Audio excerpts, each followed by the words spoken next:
I was like secret fan. Like I remember with you, watching you, I was a fan early on because you were already in the UFC doing your thing. When I was on Tough, remember the first time I we remember. met. I watched you fight like live 3 or 4 times in that and show. So beat a baller motherfuckers at ATT, man. ATT killer. He is, bro. I fucking hate to admit it, but he beat everybody on that damn show, boy. And with me being a wrestler, and that was like my gift, I was like, no, I could take anyone down. I was a fan of, I was just like, damn, this guy's slick boxing. He's really fast with his hands. But how, for the life of me, I can't understand how he's so straight upright. Because you know, when people are fighting a wrestler, they realize they're fighting a wrestler. They get in this crouched over stance. They're worried about that takedown. I was like, how is it that this guy's standing straight up? He's in this Muay Thai / boxing stance, but guys can't take him down and hold him down. What? And his punches are clean. So I was a fan of that. Of course, a fan of John Jones and Anderson Silva and all these guys. And I'm like, yeah, I'm beating all these guys, but people paid to watch fighting. And I'm not gonna lie, I'm be honest, this was something that you said that kind of hit me, and it did make me a little salty. You're like, I don't want to see people hump my leg. And it was like a joke, but I was like, fuck. I'm holding these guys down and just beating their ass, but goddamn, that's funny. And that's kind of right. I was like, they pay to watch a fight. They want to see us as men throw hands. Yeah, it can go down to the ground, but they want to see damage. And taking them down, controlling them, and just completely taking them out, which I love to do, but it wasn't enough. So what he said about you, did that push you to really? Yeah, it pissed me off. It was like, it pissed me off. I was like, shit, damn, that's funny. It sucks. I feel it, but it's funny because it's like, yeah, like I said, I'm my biggest fan. So, and when I started getting kind of bored with watching me dominate a guy on the ground, you just said, like, that. No, I liked it. I like watching myself throw punches more. And it opens up so much because you have so much credit. Like, don't let this guy near your leg because he's going to take you down. He's going to make your life impossible to get up. So now I'm like, yeah. And then, you know. And down blocking from me. And I'm a fan of all these guys, and I'm watching, and I'm like, okay, I got to change things up. Yeah. And that's when I fought Sean Strickland. Oof. And after Sean Strickland was Wale Alves, and he was like the Brazilian killer guy. But it was like, for the first round, I was like, I was like, I'm showing him.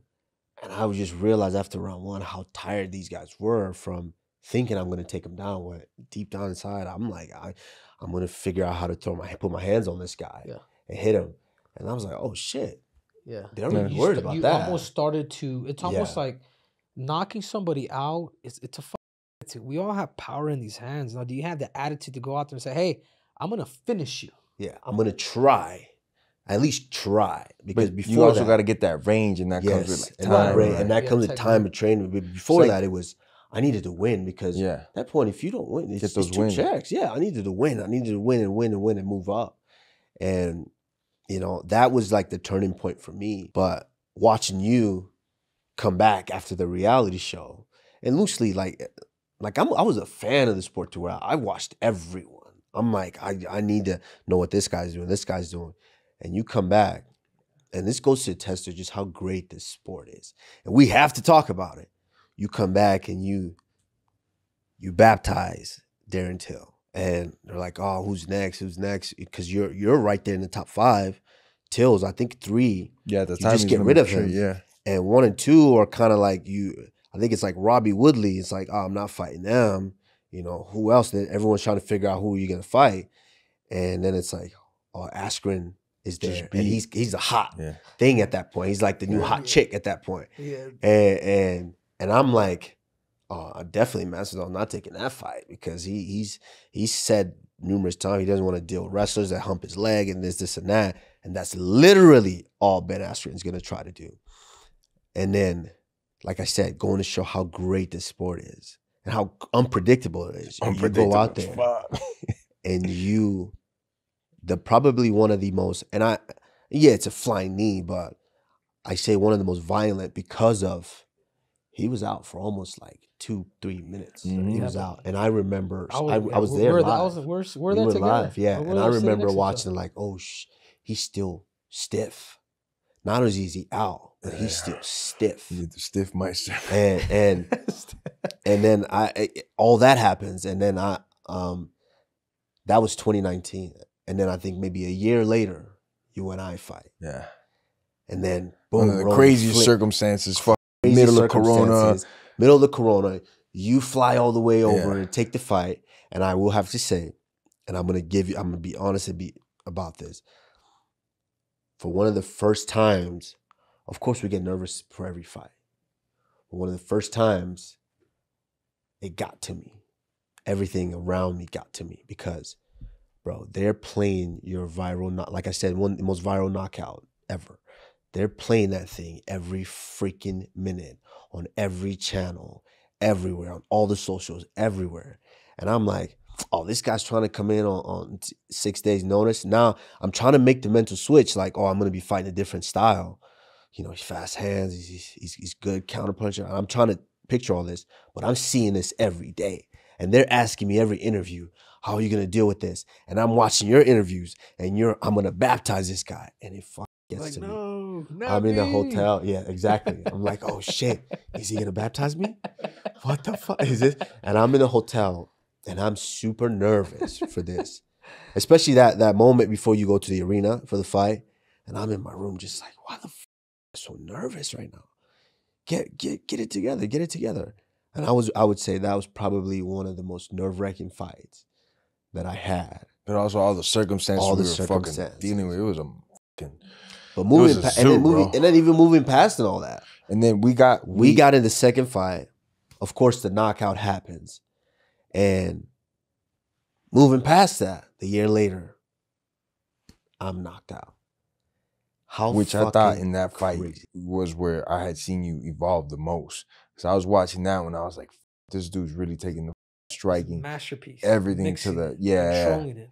You're beating the dog shit with Leon and then lightning strikes, bro. You know? Yeah. And like for me, it's a different respect that it teaches you. And of course we have the respect for the sport because we trained it. We worked hard the whole time.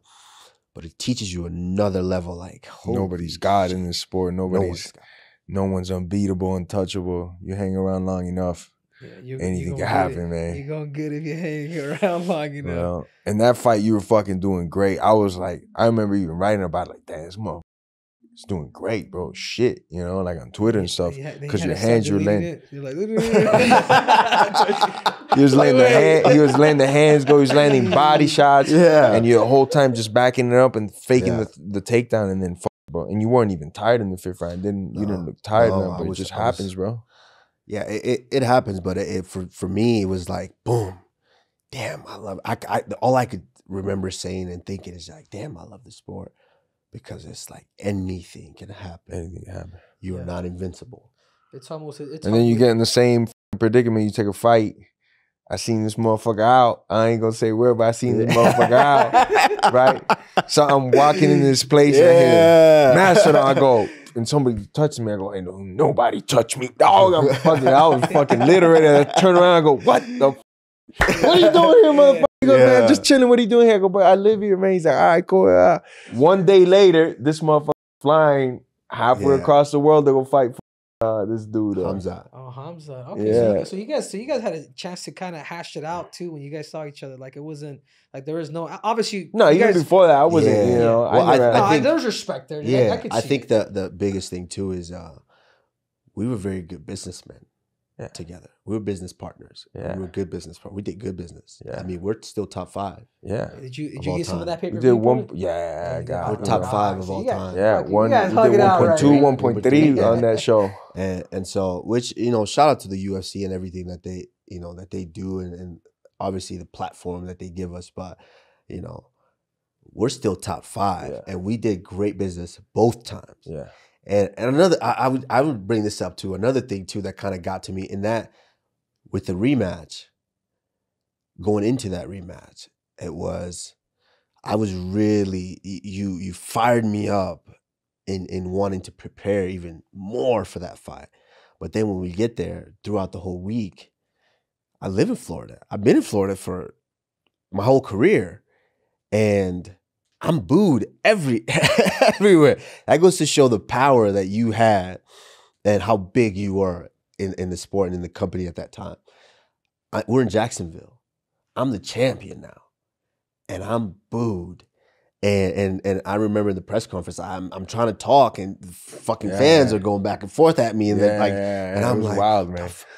I wanted to blurt out, I live in Florida too, motherfucker. And it was the first show back to full capacity, which was fucking. Yes, the fans were extra rowdy, we were the bro. first. Yeah, we were the first fight to back, set the tone back for the whole world, for the world, for the whole fucking also world. the first sporting event back with a live audience. To and full we did capacity. what we did, and we did what we did. But I do remember that was a thing that was just like, what the this guy is big.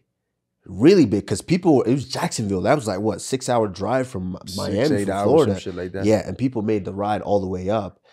Fast forward into even you fighting your last fight in the UFC in Miami. And like before, there was a reason the UFC wasn't coming to Miami like that. One, they hadn't had a star that could command the presence, because there's so much to do in Miami. So much, as you people, guys know. people don't really, the at sporting any time. events don't do that well.